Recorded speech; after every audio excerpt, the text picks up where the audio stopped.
Que lo que mi gente, welcome to the Monoplaza F1 podcast. As always, I'm your host, Emilia, and this week we are going to be covering the Emilia Romagna Grand Prix, Imola. Yeah, okay, hey, first and foremost, I'm just going to get this out of the way. For those of you who are watching, all 11 of you who have subscribed. Thank you, by the way, for doing that. This is actually going to be a really short episode because although I was super tired for all the previous races, this race wasn't that exciting. I'm sorry. I said what I said. It is a very historic track, right? The track essentially owned by Ferrari, but if we're being completely honest, it is not a track that you can do a lot of overtaking. It just is not a track that was built for the modern F1 car, and it was not a race that was for 53 laps. Super exciting. I said what I said. Basically, all the passing up until then had been done either via pits or further down the road, cars passing other cars where their tires were super old. And really the only competitive race that we saw was, again, the last 10 laps when Lando Norris was making a late surge and Max Verstappen had to defend against it. All right, so we're going to talk about it, but yeah. And this episode should have been sponsored by Pergamino or Café Santo Domingo because, frankly, I should have been drinking that during. All right, I'm done. You guys get it. All right, so first and foremost, as always, let's get this out of the way. Congratulations, Red Bull, once again, specifically Max Verstappen, for continuing to do what you are supposed to be doing.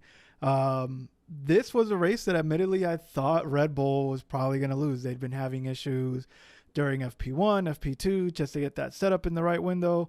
FP3 didn't really look that great. It looked like Max could not get that car under control. It looked like, at least for the first two practices, that Ferrari was really going to make a challenge. They had brought some upgrades. I mean, a lot of people had brought some upgrades. And it looked like McLaren was going to make some challenge to Red Bull. And so I was like, all right, surely this will be an exciting race in terms of somebody else getting on pole. But at the end of it, the person who got pole was Max Verstappen, helped in a great way by Nico Hulkenberg. So shouts out to that. By Nico's own account, Max helped him in previous qualifying session, i.e. Q2, and so he only returned the favor in Q3, gave him that toe, gave Max a little boost for Sector 1, and the rest is history. Obviously, during qualifying, Oscar Piastri was able to qualify second, but because he was impeding Kevin Magnussen, he got dropped 3 grid spots. So, yeah. So now the race started with Verstappen, and then Norris, and then Leclerc. I will say this, right? A lot has been said about Red Bull, the RB20. That car is a rocket ship, yada, yada, yada, this, that, and third. But you have to give credit where credit is due. Max Verstappen is simply incredible in that car. He is currently the man of the moment. Literally, my guy was doing a sim race for Le Mans, right? 24 hours. And during the race, by the way, his team ended up winning. So shouts out to that. During that, he got to do his hobby, which was F1. And although it seemed like he was struggling, and although it seemed like surely somebody else was going to get pole and deny him that 8th consecutive tying record held by Ayrton Senna, he truly was a force, truly was unstoppable. And again, just giving credit where credit is due, he was able to pull that out, and he was able to get that pole position. Yeah, I don't know what to say. And the reason I guess I'm giving credit to him, and not that it's a great leap to give Max Verstappen credit, by the way, is that his teammate in a similar car was knocked out in Q2, ended up starting P11 for the race, and that was basically Checo Perez's race. But Max was able to consistently take that car and get that pole. So I make the comparison with Checo because a lot of people like to say that, hey, Verstappen, really, and Checo Perez has a strong number 2 driver. Checo right now, I wouldn't say he's been inconsistent this year, but you expect a lot more. So, for example, you have the likes of whenever Lewis Hamilton was dominating F1 for a really long time, you had Valtteri Bottas, who was consistently, I think he had a record 103 consecutive Q3 appearances, right? Valtteri was, for the most part, usually fighting for pole, fighting for a podium. Either way, Valtteri in that Mercedes, while he was there, was very consistent. So where that brings me back is Checo Perez. And just the way he was not able to handle that car this weekend. And I expect more out of somebody who's not only in a contract year, but somebody who's driving that car. However, I will go back and say that perhaps I've been a little bit too tough on Checo. And obviously, Formula One is an unforgiving sport. Checo doesn't need mine or anybody else's sympathy, I guess. And the sport is brutal. But what I will say is what I'm realizing about Checo, if you ever watch the race and you're able to tune into each driver and you get the POV from the driver, you tune into Checo, and for the most part, it's radio silence. His engineer is not really communicating with him that much. I don't know if it's by default because Checo doesn't like people talking to him throughout the race, or I just don't know if his race engineer is equipped to give him the best advice while he's racing. In any case, the criticism of Checo, I think, is definitely warranted. I think that maybe I just need to scale it back a little bit to say, okay, he could probably get a little bit more support. That being said, I've seen races, obviously, prior to this one, and even this one where Checo in a car that fast was not able to do a whole lot, right? You go back to Australia, you go back to China, you go back to other races where it's just kind of like, Checo, why aren't you winning? When Verstappen isn't, or whenever Verstappen is doing bad, or why aren't you able to bring that competition to your teammate and make it interesting? So if we were waiting for Checo Perez to give us an interesting season, and I guess it's a foregone conclusion. Sorry, my thoughts are all over the place, but it was a foregone conclusion. And earlier on in the year, I said that Max Verstappen 2024 World Driver Championship, without a doubt, no one is going to catch up to him. And at the time, I had said that the only way that anybody was going to catch up to him, it would have been his teammate who was driving essentially the same car, the RB20, right? But what we have seen is a season where it could perhaps be more competitive. Obviously, we are now in year 3 of these regulations, and it looks like cars have started to catch up to the RB20 because Verstappen's wins have not been by as big a margin as before, right? So we're starting to get a little bit more competitive races. Obviously, Verstappen, for now, 7 races in, is comfortably in the lead. He's got 1 DNF and 1 second place finish to his name, right? And so that means Charles Leclerc, who moved up to 2nd in the World Driver Championship standings this past weekend, and Lando Norris seems to be making some headway. So I'm hoping beyond all doubt that the season starts becoming more competitive and other people besides Lando, besides Carlo, and definitely besides Max start winning races. But in any case, where I started, shouts out to Red Bull, shouts out specifically to Max Verstappen for doing what he needed to do. And what I mean by that is this. Here's a great example, actually. I had mentioned that the race was basically a sleeper up until the final 10 laps. At that point, Lando, for whatever reason, the McLaren's tires or the pace started to pick up, and he started closing in. Verstappen obviously would ultimately end up winning that race, but only by 0.765 seconds or point. It was a crazy small margin. Sorry, 0.725 seconds. So less than a second is what he was able to beat Lando Norris on. But where you have to give credit, I think a lot of people were quick to maybe not criticize Lando, but say like, okay, he made a couple of mistakes, at least 3 of those laps on some of those turns where he was a little bit too aggressive, lost control of the car for a little bit, was able to quickly recover, and Verstappen was able to maintain his lead. However, It turns out that Max Verstappen is actually a really crafty driver. So bear with me because my technical prowess of this is not as good as some others that I follow, for example, on Twitter. So there's one account that I follow, Dr. Obbs. Shouts out to him. I'll put that up. Definitely a great account you should follow if you're on social media, who gives you a little bit more technical data for that race. And basically what he was saying is that you could see that Lando was pushing, right? And it was a tweet that somebody had quoted him. You could see how Lando was pushing during the last few laps while chasing Max. So he was a man on a mission. But Dr. Obbs was saying that, all right, this answers the question for me on why Max was so down on top speed on most all of the straights except for out of Variante Alta and the finishing straight. He goes on to say that you can see that the ERS strategy to recover at the end of each of the short straights into turns 5, 7, 9, 11, and 14, then I would assume to deploy just before the DRS detection out of 14 and down the finish straight.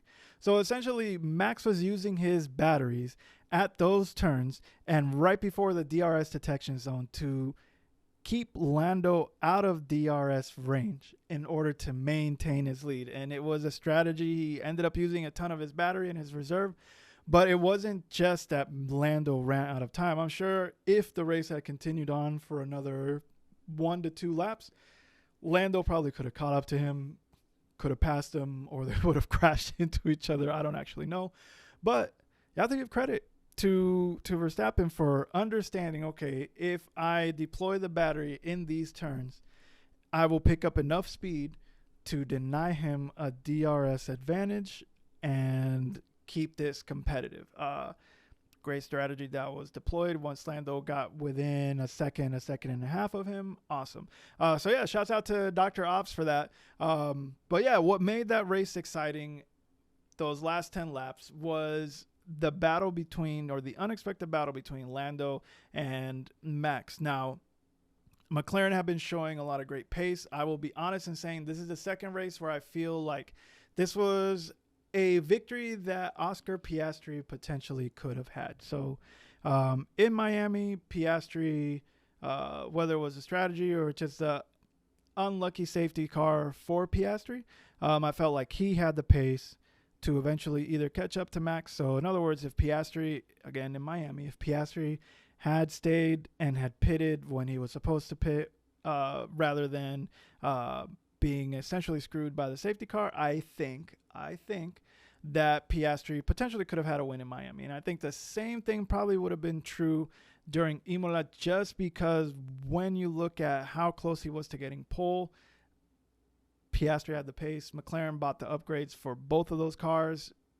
It was definitely on, but obviously that 3-place grid penalty sends him back to fifth. So now he's fighting to make up ground on a track that really wasn't meant for overtaking, at least not in these cars. That being said, as much credit as I want to give to Piastri, I do have to say that he is still learning as a rookie to manage his tires and not cook them.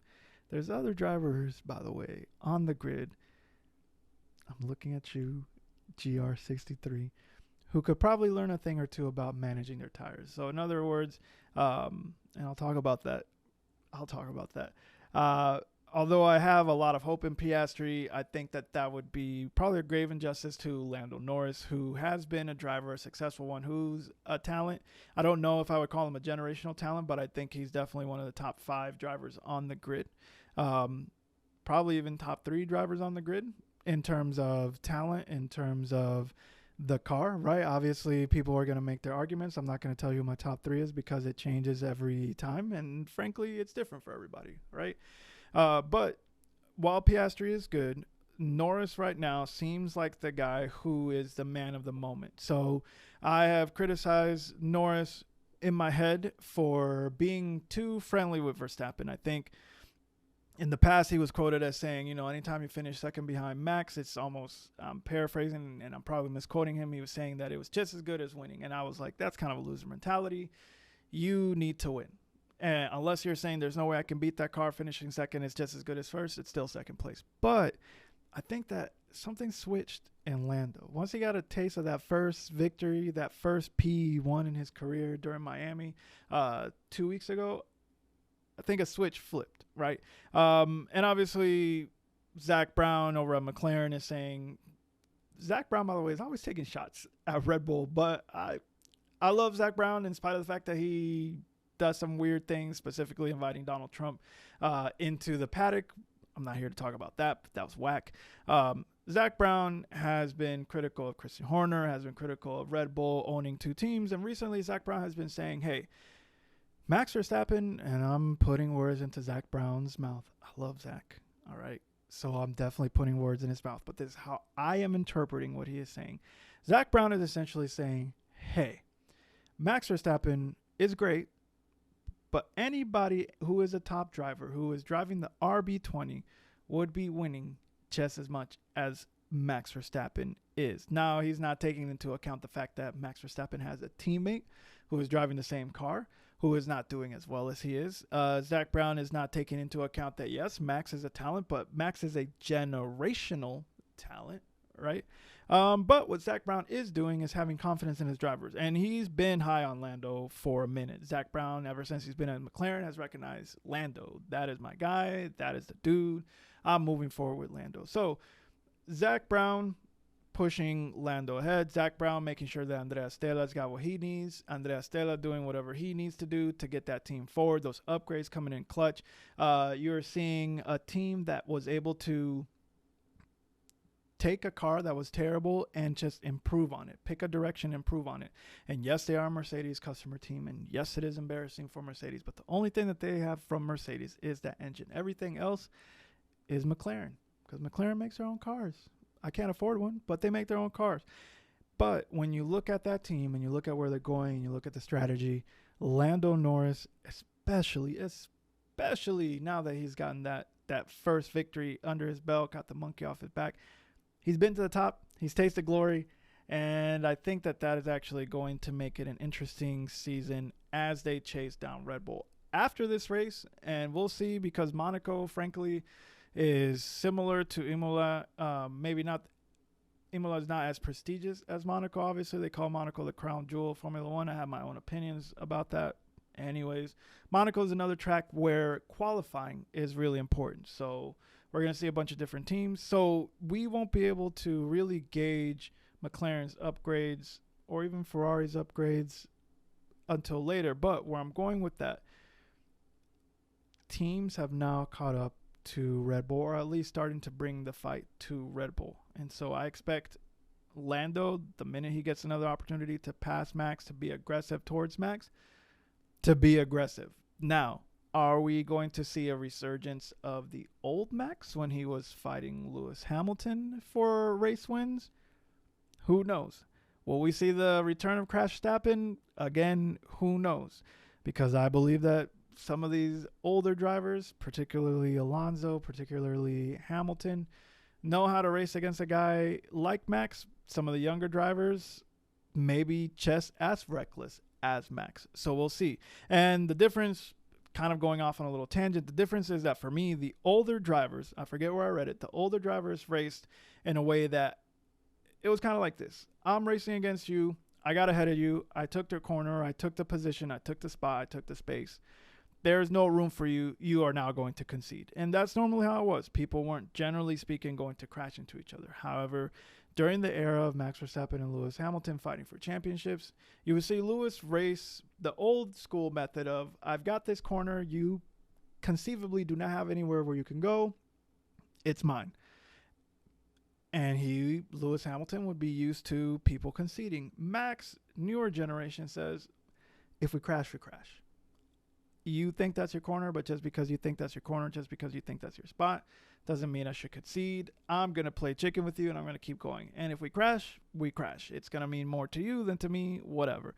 And so it'll be interesting to see as Max races new generation drivers. So I'm talking about a Lando, which is who I started talking about, and I'm talking about a Leclerc.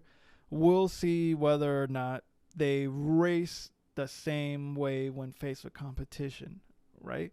And you kind of got a preview of what that would kind of be like when George Russell had to race against Max early on last year. Obviously, I think it was Baku where George famously ran into the side pods of Verstappen's car. he got pissed at him, whatever. And you saw George when he won in Brazil in 2022, just kind of how he was able to overtake Max. It was very clean, obviously. But my point, by the way, was during the sprint race. My point here is that going back, now that Lando's tasted that first win, he is a guy who is hungry. He was hungry before, but now that he knows what it's like to experience glory, I expect to see a lot more. I expect to see a more aggressive Lando Norris. So, again, shouts out to him for bringing that fight to him. I thought he was probably cooked, probably was settling for second place, but just to come back towards the end and get within attacking distance and lose, he still lost, lose by less than a second, is encouraging. The other driver that I felt was doing great that race was Charles Leclerc. Obviously, Ferrari brought upgrades, and that's a team that I feel like kind of let me down this weekend in the sense that I was like, FP1, FP2 is showing me some stuff. I feel like Ferrari is really going to be able to do it. I think they're going to get on pole, because against pole was very important this race because the aforementioned, you can't make a lot of overtakes. However, that was not the case, and yeah, Leclerc was pretty consistent, and so I have to give him that. I will say that throughout this entire season, 7 races in, Charles Leclerc has never finished lower than P4, right? And he is now moving into second place in the World Driver Championship. He passed Checo Perez because obviously Checo was only able to get 4 points, right? He was able to make up 3 positions from where he started, this, that, and the third, whatever. So it's on. But and if I look right now, let's see, standings. Sorry, y'all. I'm just going to look this up real quick before I say something crazy. Hey, it's my podcast. I can do this in the middle of a recording because, yeah, who knows? So, Verstappen is on top, obviously, comfortably. He's got 161 points. Leclerc just passed Perez for 113 over 107, but Perez is also in danger of getting passed by Lando Norris, who is currently in the 4th slot with 101 points to Perez's 107 points. So it's very possible that next race in Monaco, if Norris gets more points and Leclerc gets more points, and somehow they're able to beat Verstappen, they can get comfortable there. But we will not see those Ferrari upgrades really take or see the fruits of that until we get to Canada. And so Canada is round 9. That's June 7th through 9. So that's where we are expected to see these upgrades and whether or not they're going to be good. So we'll see. But in any case, love what Charles Leclerc is doing. The consistency really got a handle under the car. And what I like about Leclerc, again, winner's mentality. He is saying, great, we are getting podiums, teams getting points. Awesome. But I'm not here for P3. I'm not here for P2. I'm here for P1. And so I am hoping that by the time Monza comes around, right? So Italy, in late August, early September, that Ferrari, I think, would have an upgrade to the point that, it will be able to fight for a P1 during that race. But what I saw from Leclerc, this race was consistent. Again, I'm sorry, y'all. It just really was not a terribly exciting race. So I'm just trying to pull the positives out of thin air. I don't know. What we did see was Italian tifosi that is very ready for Lewis Hamilton to join their ranks. The reception that he got this weekend in Imola was just an appetizer to what is going to happen next year. Now, seeing Lewis in red driving that Ferrari is going to be nuts, right? And that's a great segue to go into Mercedes. So shouts out Leclerc, shouts out Lando, shouts out Verstappen, awesome. Red Bull, McLaren, Ferrari, great. Mercedes. They also brought upgrades. We keep hearing about we're moving forward, we're making progress. We understand we're seeing correlations, blah, blah, blah, this, that, and the third. But frankly, I saw a podcast this Saturday that really just encapsulates how I feel. So I will once again shouts out Quick Stop F1. Sorry, y'all. Quick Stop F1 podcast. Love those guys over there. So shouts out Nasha, Tandy, and Tasha, 100%. So Tasha was doing the show on Saturdays. She always does, Queen of Saturdays. And she had another pretty successful podcaster on there, Cam. So Cameron F1, great show, British guy. And they were talking about how Total Wolf is basically the master of lies. And frankly, they put it way more eloquently than I could. If you haven't gotten a chance, go watch it. I know it was an episode related to qualifying. I know that this race is over. But essentially, Cam made a comment that honestly had me in fits. And he was saying that he has a list of Total Wolf quotes as long as his arm of all the things he said that have not come to fruition. So I am with Cam. I am with Tasha. I am with Nasha. I am with Handy. In a lot of Mercedes fans that are saying, Toto, shut your mouth. And I think Cam actually said, Toto, the boy who cried wolf. Yeah, honestly, yeah. Airwolf just keeps saying all these things are happening to Mercedes. And I think if you have been a fan of Mercedes for a long time, you are never, ever, ever going to settle into mediocrity. We used to be a proper country. All right. Mercedes was fighting for P1, P2s. And again, Cam put it so eloquently. It did kind of make me sad that Lewis was really excited to be having a race and battling the likes of Nico Hulkenberg and Kevin Magnussen at the Miami Grand Prix, because it shouldn't be happening. That shouldn't be happening. Mercedes is a quality team. They won 8 Constructors Championships in a row, consecutive, one after the other, after the other, after the other. And now they are fighting for P6 through 8, P5 maybe through 8. And this weekend was no different. And I'm overly critical of this team because, hey, it has now been 3 years. And again, seriously, y'all, go watch this podcast, Quick Stop F1, the Saturday episode, Never Underestimate Max Verstappen is the title. Tasha, Cam, seriously, shouts out to y'all. But it was a podcast that made so many great points about like where Mercedes and the state of Mercedes and where they currently are, right? And Lewis Hamilton, to his credit, is still with that team, still with Mercedes. He is still giving them the most. He's still testing out different setups for the car. He's still helping with the development of the car, and he's still showing his racecraft. But so tired of the marketing speak of Mercedes. In any case, Mercedes brought some upgrades. I don't know when we will see those working. We are seeing that car that's maybe slowly improving. Who knows? Maybe by the time we get to Vegas, it'll be a competitive car and it won't matter at that point. But the interesting thing that happened this week, obviously, Lewis continues to struggle with his qualifying, and he qualified P8. George qualified P6. It's probably the best that that car could do. Honestly, it is the best that that car can do. What I am going to talk about is how that race started. So Lewis got the fastest jump out of anybody, was able to get in front of Yuki, and he was basically behind George, P6, P7 Mercedes, right? As the race continues, George pits first, and Lewis continues. He had great pace on those mediums. Tires were feeling great. Whatever. As the race continues, Lewis is able to make his way up. He was pitted. He came out, was able to make his way up to P7. George was in P6. Lewis was catching George. So you remember earlier in the podcast when I said I would come back to men's cooking his tires? Lewis was catching up to George, and sometimes I don't know if George Russell is more interested in beating his teammate or getting points for the actual team, right?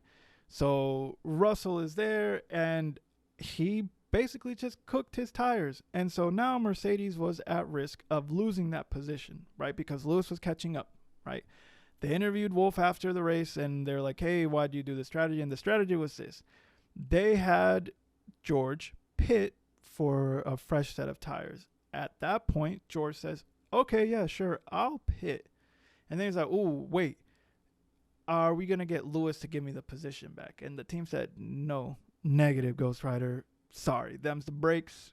Just go for fastest lap at this point. At the end of the race, George would say, I'm not going to mope about losing a position because at the end of the day, it's like 6th or 7th, whatever. But Mercedes had to do that to do damage limitation because George cooked his tires trying to stay ahead of Lewis or trying to catch up to, God, I don't know who the heck he was trying to catch up to, but that car, you don't have the facilities, big man. You could not catch up to that car, right? I don't know if he was trying to go after Sainz, whatever. George cooked his tires. All right, George freaking cooked his tires. So they pitted him because had they not pit him, George was at risk to lose the position to Perez and not gain it back. Because once again, Lewis Hamilton showed his racecraft. Lewis Hamilton in that thing they call a car, a W15, whatever it is, was putting in some serious consistent laps. And I'm never worried about Lewis Hamilton's qualifying at this point with the current band or family of Mercedes cars because his qualifying may not be great, but his race pace is still there. He is still there, and that was evidence last year for sure. This year it's starting to happen again where he doesn't qualify as high as George, but he is able to finish ahead of George. George still enjoys that advantage over him in terms of race positions, and George obviously still holds that advantage 6-1 in qualifying, whatever. That's fine. The point is, George Russell, in his 6 years of being F1, should, at this point, understand how to manage his tires. And so, again, I'm back to saying, is George Russell just trying to prove that he is better than Lewis Hamilton? Because he's not proving it. Is George Russell just really hungry to get the most out of the car? Well, the car doesn't have the facilities, and you're cooking your tires, and you're going to screw yourself in the end. So I don't know. What is apparent is that perhaps Toto probably should have invested more in the outgoing driver than the new driver that he got. I think maybe a driver pairing with Antonelli and Hamilton maybe would have been better. I don't know. He chose youth. I get it. But George Russell could drive the bricks off of me, but maybe not his teammate, right?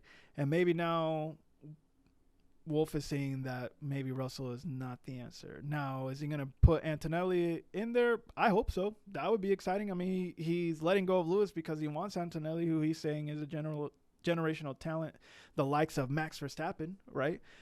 James Allison obviously said that when they tested Antonelli in that car, they saw that, hey, it looks like this kid is really comfortable in this. And so Lewis, again, to his credit, said, hey, if it's not up to me, but if it was, I would put Antonelli in there. So that's all I'm going to say. What that does, though, is that leaves Mercedes in a really weird spot because you still have to decide, do you want to bring Carlos Sainz in or do you want to bring Antonelli in? If you bring Antonelli in, how long are you going to keep George Russell? And if you don't keep George Russell, who are you going to bring in? Do you let go of George Russell after next year? I don't know. But in any case, Mercedes, I would say Mercedes is in shambles. But once again, for a better explanation of it, just a real cathartic experience. Shouts out Quick Stop F1. Check out that Saturday qualifying show that Tasha did with Cam. Really just encapsulates just a general feeling. But again, shouts out Lewis was able to finish P6, was able to get some points, was able to pass Alonso. So he's slowly creeping up in the drivers' standings, right? So Hamilton is now in 8th. He is 2 points ahead of Alonso, who had the worst race ever that nobody's going to talk about, but whatever. And he is 9 points behind his teammate George Russell, right? So he's slowly but surely making it up. We have about 17 races left to go, so we'll see what happens. But yeah, Lewis is extremely upbeat for a guy who is driving a tractor of a car. And honestly, it's kind of fun to watch. Russell, on the other hand, try to call team strategy. They said absolutely not. And I'm going to put that clip up right now. Or maybe not. I don't know. Maybe I'll put that clip up of Toto Wolff just basically saying, no, the strategy was was never to let him take that position back. He was cooked. He was done. So yeah, other than that, geez, what else? Yuki Tsunoda had a great weekend. Daniel Ricciardo did not. I don't know again why Yuki is not getting a more serious look at the Red Bull seat, but maybe it's for the best. I honestly feel like he needs to go to Aston Martin. It turns out that Lawrence Stroll is slowly losing patience with Aston Martin, so the writing's on the wall, and I'm just going to say it. Everybody knows it. It's pretty obvious. Once Lawrence Stroll goes and somebody else is the owner of that team, especially if it's 2026 and Honda is there, as soon as Lawrence Stroll is gone, Lance Stroll will also be gone. Unless people just, hey, Lance brings his dad's pocketbook, and so who knows, maybe Lance ends up on a team like Williams. They need the money. So yeah, Alonso had a terrible weekend, so I guess the gravel also has a Spanish bias against him, but he just had terrible, was out Q1, had a couple mishaps, crashed his car during FP3, started from the pit lane, just terrible race for Alonso, but nobody talks about that. Whatever. But yeah, we'll see what happens with Aston Martin. Yeah, the more interesting things for me that are happening is kind of like the driver movements. Obviously, we know that Hülkenberg is going to be an Audi. Audi is still looking for their second driver. It looks more and more like if Carlos Sainz doesn't end up signing up with Audi, Zhou Guanyu is going to stay on there, which makes sense from a financial standpoint, because obviously he's bringing a huge market in China. And honestly, I'm going to be honest, I also understand Carlos Sainz not wanting to go to purgatory. I mentioned it before. That team is going to be in hell for the next 3 years, right? Maybe even more than that. Carlos Sainz is not getting any younger, right? So Carlos Sainz wants to stay in a competitive team, whether that's Red Bull, whether that's Mercedes, who knows? But I understand Carlos Sainz. But if Audi chooses to keep Zhou Guanyu, that makes sense. Now, what is happening, Logan Sargent, the writing has been on the wall for about 2 seasons now, or I guess a season and a half. James Valls came out and basically said, yeah, unless he starts being more competitive against his teammate, because I think Alex Albon, enjoys a 31-0 qualifying advantage over Logan Sargent. That is wild to me. So wild. Anyways, over the weekend there was a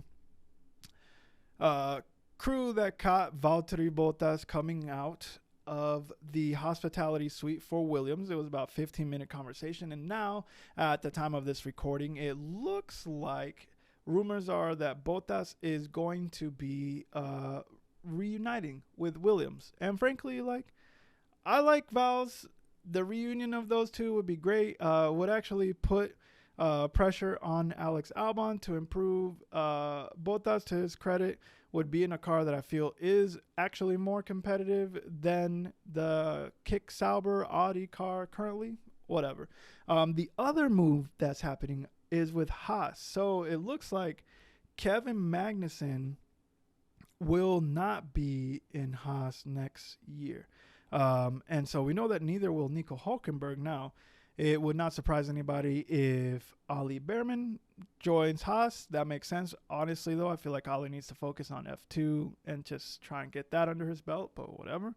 But it looks like they're not going to renew Magnussen. And the person that looks to be in position to take that from him is Esteban Ocon, of all people. I think him and Gasly are desperately trying to get out of Alpine.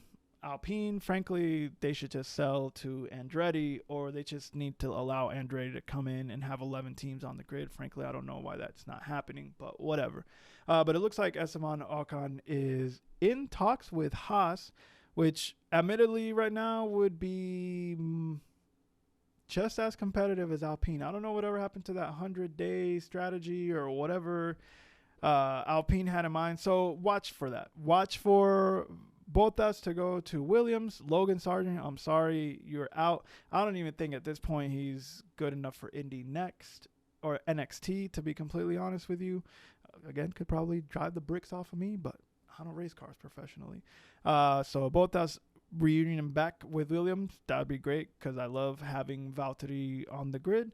And then Ocon going to Haas and Behrman going to Haas as well. Adios to Kevin Magnussen, unless if for some reason Alpine decides to pick up Kevin Magnussen's contract. But frankly, Alpine really should, if Ocon ends up leaving to go to Haas, then really need to give Jack Doohan a shot at that Alpine seat. He's been waiting in the ranks. I think he would be really good. And hopefully Alpine learns from their previous mistakes as before. So other than that, yeah, y'all, it was a race that was not exciting until the last 10 laps. I stand by it. And I know that they're in talks right now to get rid of one of the Italian tracks. I'm sorry. I think Imola has to be that track. It is not a track that is suited for modern day F1 cars. I don't think that is a controversial take. Maybe some will be. The more controversial take would be Monaco needs to not be a race on the F1 circuit anymore, but we're not ready for that conversation. But hey, what do I know, right? I'm just a guy with a podcast. But yeah, up next is Monaco, and it is a pretty cool weekend coming up. We've got I believe the Triple Crown coming up, which is the Indy 500. Shouts out Indy, by the way. That's my hometown. Love the Indy 500 and love going there as a kid. It is also Monaco. And let me make sure before I say something breezy. See, guys, just give me a minute. Yeah, no. So we've got it's